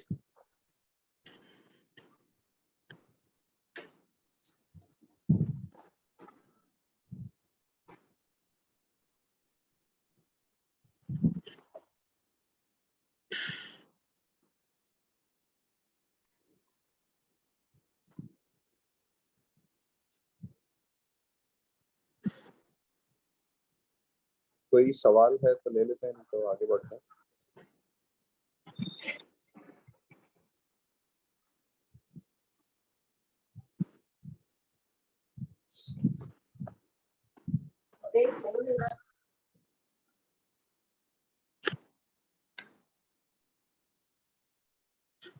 सवाल तो नहीं है भाई साहब, क्या आगे पढ़ लेते हैं थोड़ा सा। इससे बड़ा लाभ की पढ़ेंगे भाई साहब? पढ़िए, हम पढ़ेंगे ना। हाँ पढ़िए पढ़िए। इससे बड़ा लाभ हुआ कि अहर्ता मुझ में नहीं हुआ। मेरे पास अहंता के साथ प्रस्तुत होने वाले लोग भी बहुत कम आए हैं। कितनी भी अहर्ता को लेकर आने वाले लोगों को 2-3 सीढ़ी के बाद अहंता का शमन होता देखा गया। अरे मेरे साथ तो सारे मिलन सज्जनता के साथ, आदमी के सादगी के साथ स्वाभाविक रूप से हुआ। लेकिन यह जरूरी नहीं है कि मेरे से मिलने वाले हर सज्जन ने हमारी बात को स्वीकार कर ही लिया। बहुत से लोग नहीं स्वीकारते हैं, इनका भी हम सम्मान करते हैं, इनकी गलती नहीं है, उनके ऊपर परंपरा को लाद दिया गया है, इसलिए कोई स्वीकारे या नहीं, मैं खुशी में रहता हूँ। कालक्रम संयोग हर एक के लिए सद्बुद्धि का अंकुर रखा है। वह कब पल्वित होगा, पुष्पित होगा, ये हम नहीं कह सकते। हर आदमी शुभ चाहता ही है।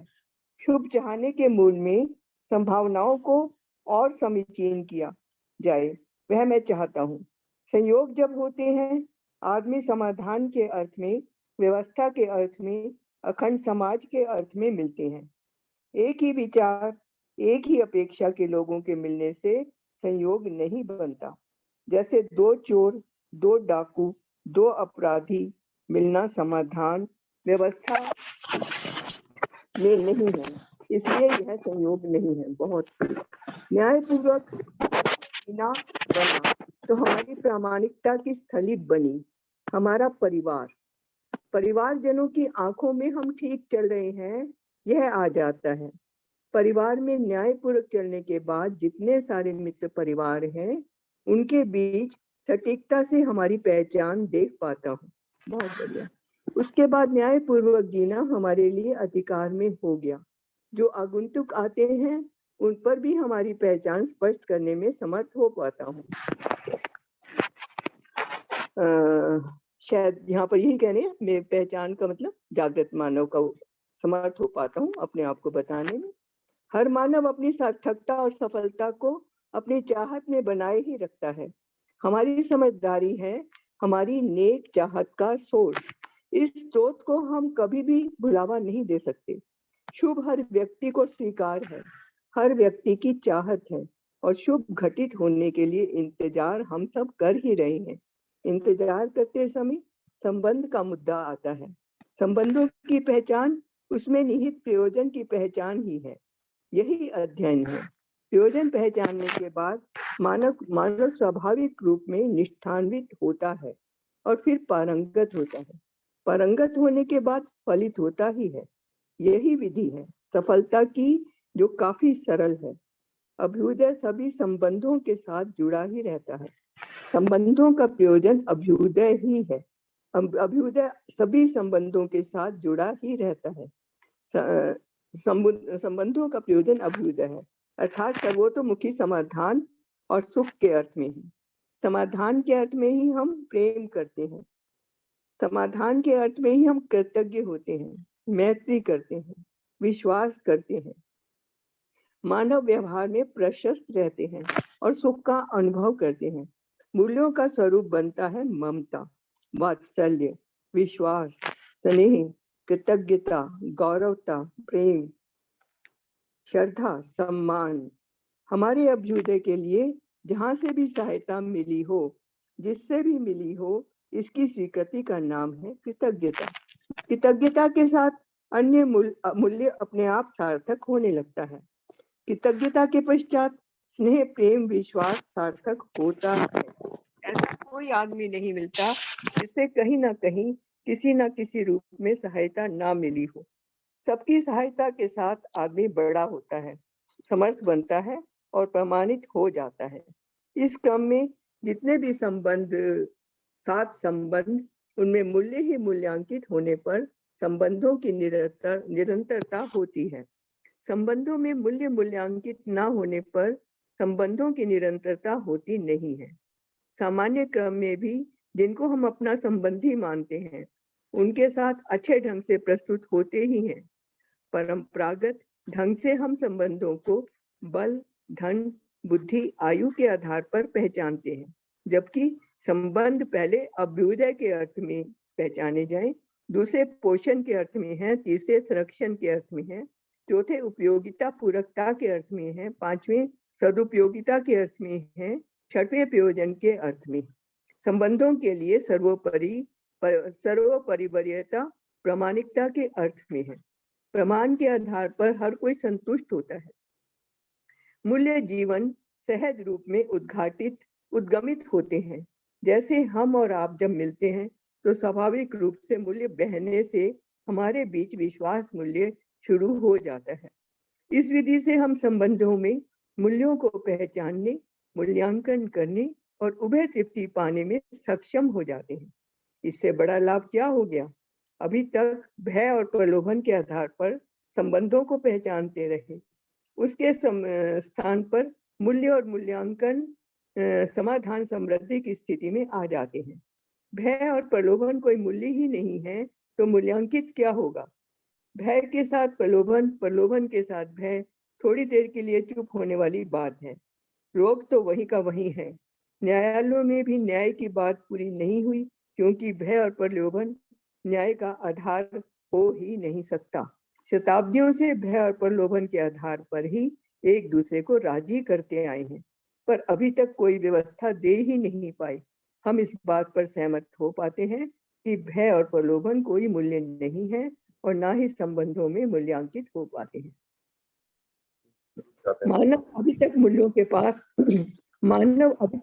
पास गया ही नहीं। यहाँ रुक जाते हैं। हाँ, धन्यवाद भैया जी। हाँ जी।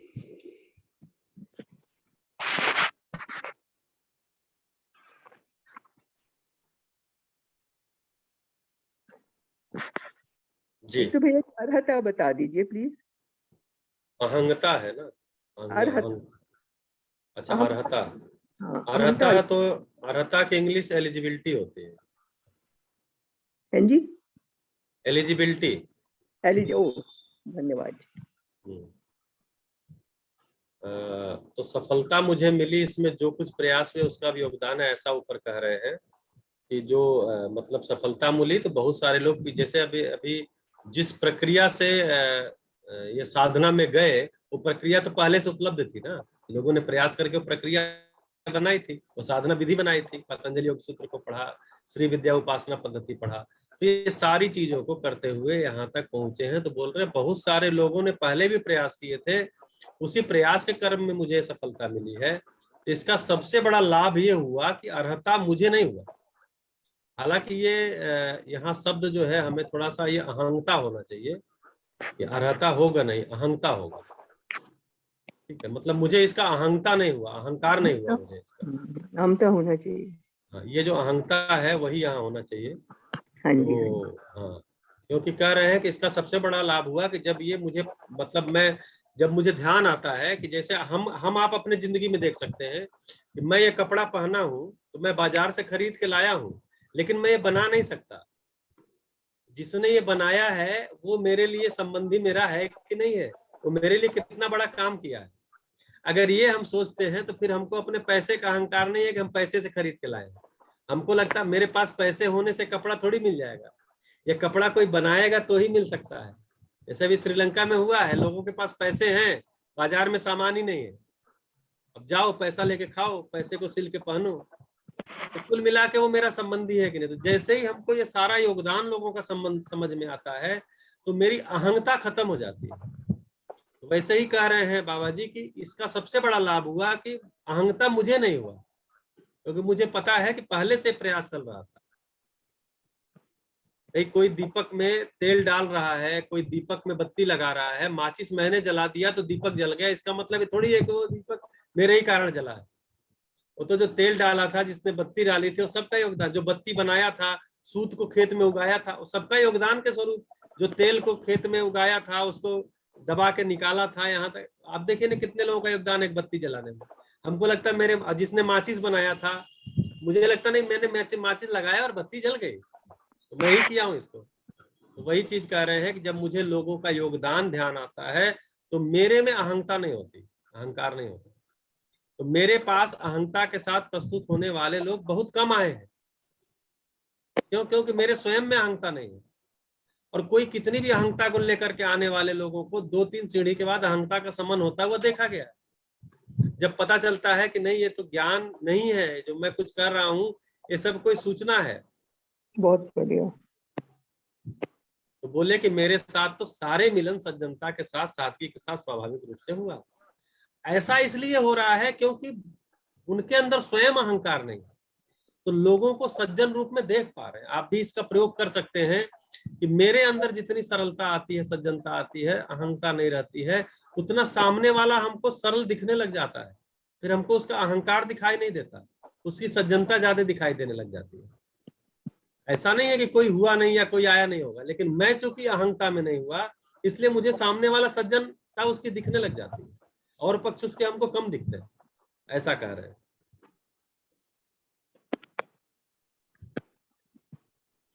धन्यवाद जी, धन्यवाद जी। हर आदमी शुभ चाहता ही है। शुभ चाहने के मूल में संभावनाओं को समीचीन किया जाए, यही मैं चाहता हूँ।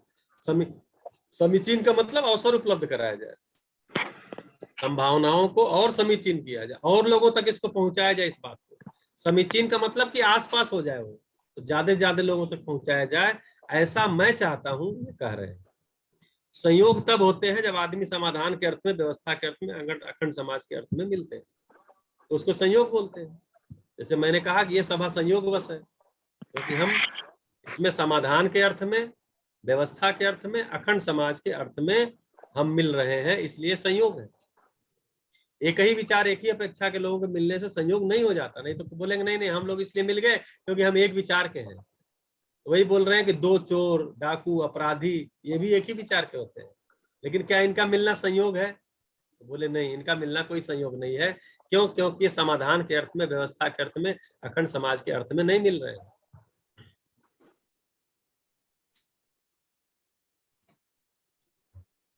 ये वाला पैराग्राफ बहुत ही महत्वपूर्ण है। आप पढ़ते समय भी बहुत आह्लादित हो रहे थे इसको पढ़ के, कि न्याय पूर्वक हमसे जीना बना तो प्रामाणिकता की स्थली बनी।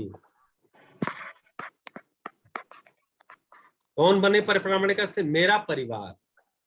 अगर न्याय पूर्वक मैं जी रहा हूं तो उसका प्रमाण कहाँ आएगा? मेरे परिवार में। सबसे पहले परिवार जनों की आंखों में हम ठीक चल रहे आ जाता है, वो बोल ही देते हैं, उनको लग जाता है नहीं आप ठीक हो। बहुत बार देखिएगा उनके आवेश अपने आप ही कम हो जाते हैं, उनकी भी दृष्टि दया की हो जाती है, नहीं ये तो ठीक है, मैं बेवजह आवेश किया, गुस्सा किया। तो परिवार जनों की आंखों में हम ठीक चल रहे आ जाता है। परिवार में न्याय पूर्वक चलने के बाद जितने हमारे मित्र परिवार हैं, संबंधी हैं, उनके बीच सटीकता से हमारी पहचान को देख पाता हूँ, लोग भी मुझे पहचान पाते हैं। उसके बाद न्याय पूर्वक जीना हमारे अधिकार में हो गया। जो आगंतुक आते हैं उन पर भी हमारी पहचान स्पष्ट करने में समर्थ हो पाता है। बोलते हैं नहीं अच्छा जी रहे हो, बात भी अच्छी करते हैं, अच्छा जीते हैं, तो बहुत बढ़िया, आपके अंदर बदलाव आया है, तो सभी पहचान पाते हैं। इसलिए न्याय को शिक्षा का हिस्सा बनाना ये बहुत ही आवश्यक है।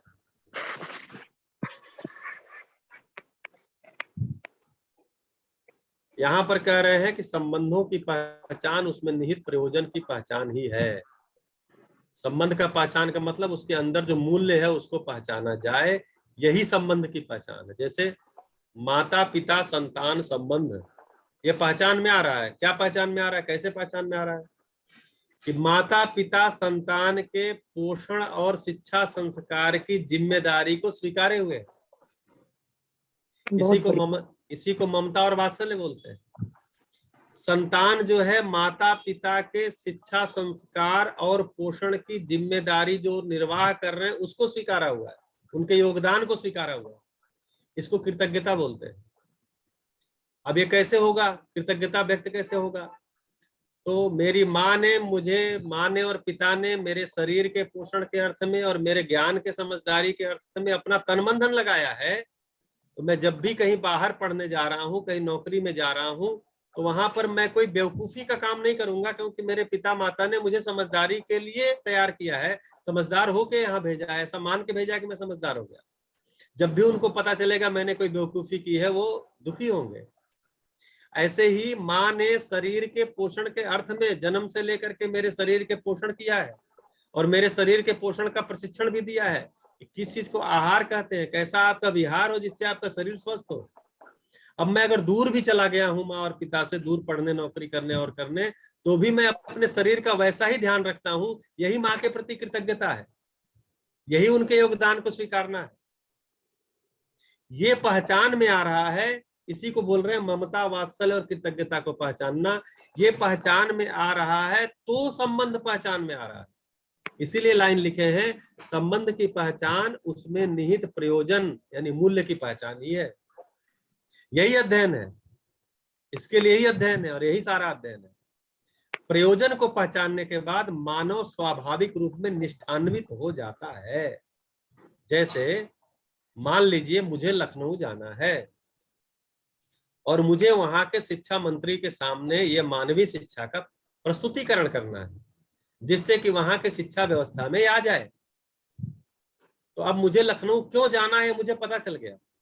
लखनऊ मुझे जाना है तो ये मंत्री के सामने मुझे प्रस्तुतिकरण करना है जिससे कि मानवीय शिक्षा भी वहां की शिक्षा में आ जाए, ये मेरा वहां जाने का प्रयोजन है।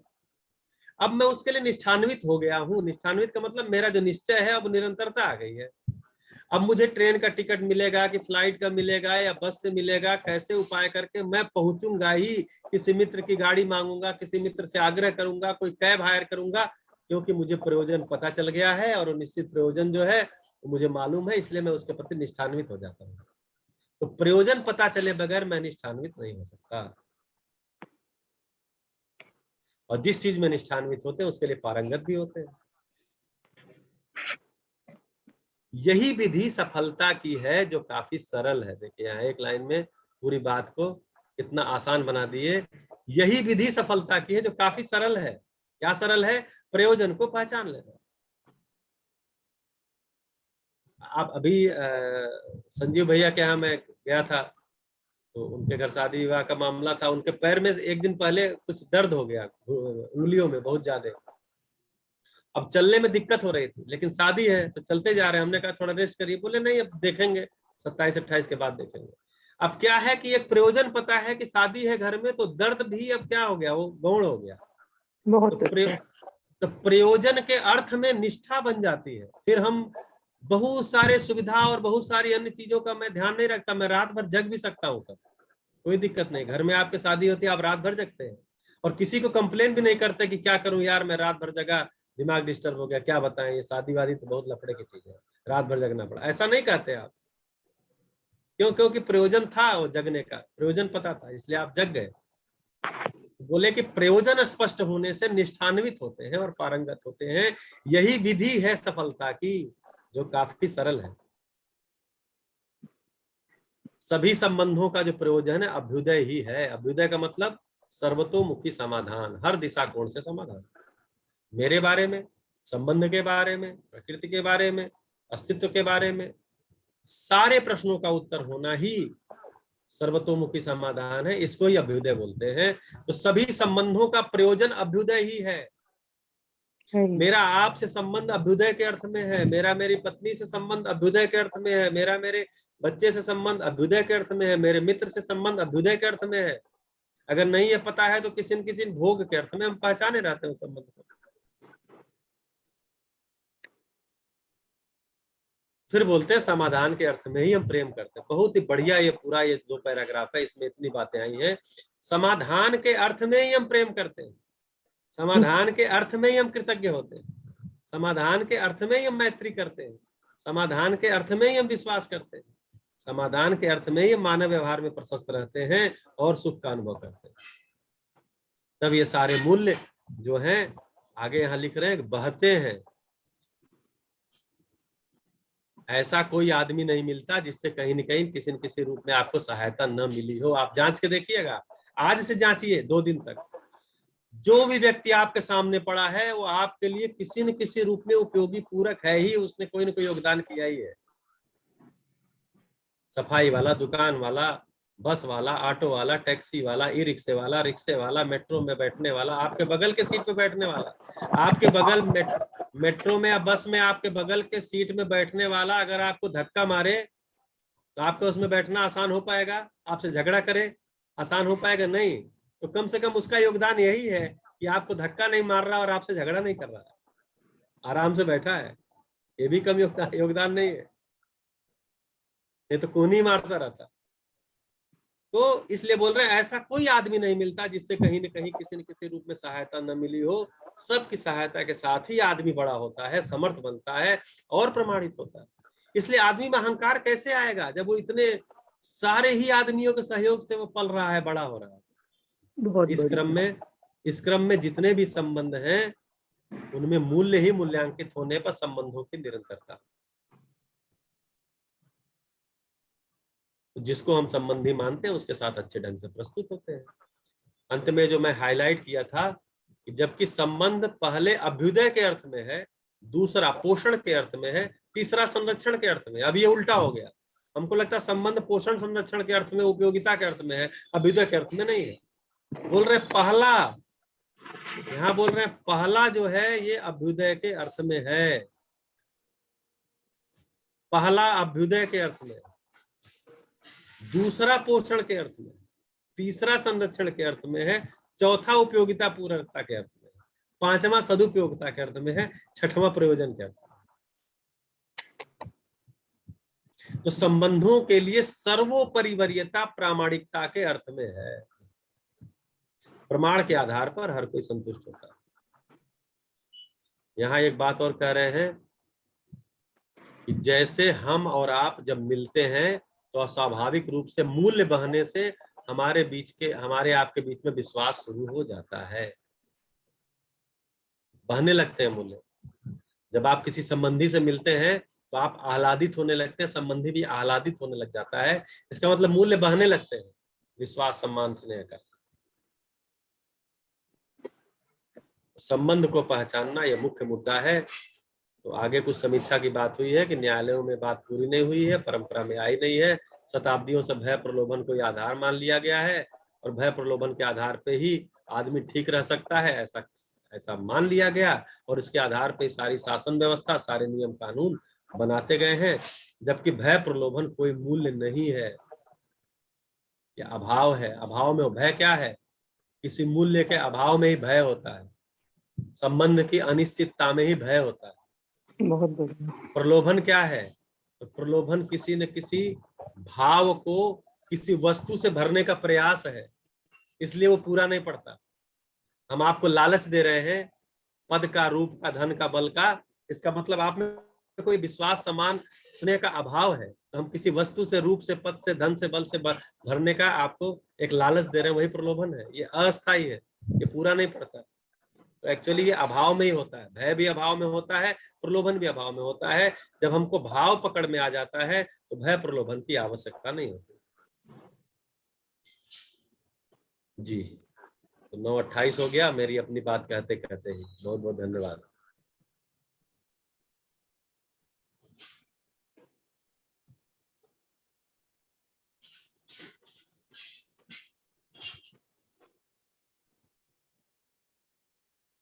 आगे पढ़े भैया जी? ये अब तो टाइम हो गया ना। अच्छा जी, टाइम हो गया जी। हमें पता ही था 1 घंटे की क्लास है ये।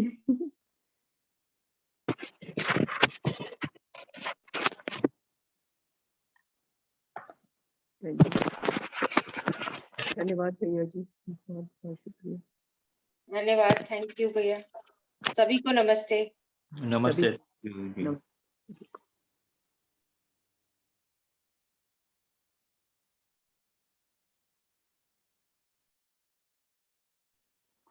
श्रवण भैया आप म्यूट पे हैं। हाँ, नहीं कह रहा हूँ, देव भैया का माइक नहीं ऑन हो रहा है। जी हाँ भैया, वो शायद कहीं पे गया है अभी, तो क्लोज कर सकते हैं हो ना, वो हो जाएगा उसका बंद। कोई नहीं, ठीक है। तो सभी को नमस्ते। नमस्ते भैया। नमस्ते नमस्ते।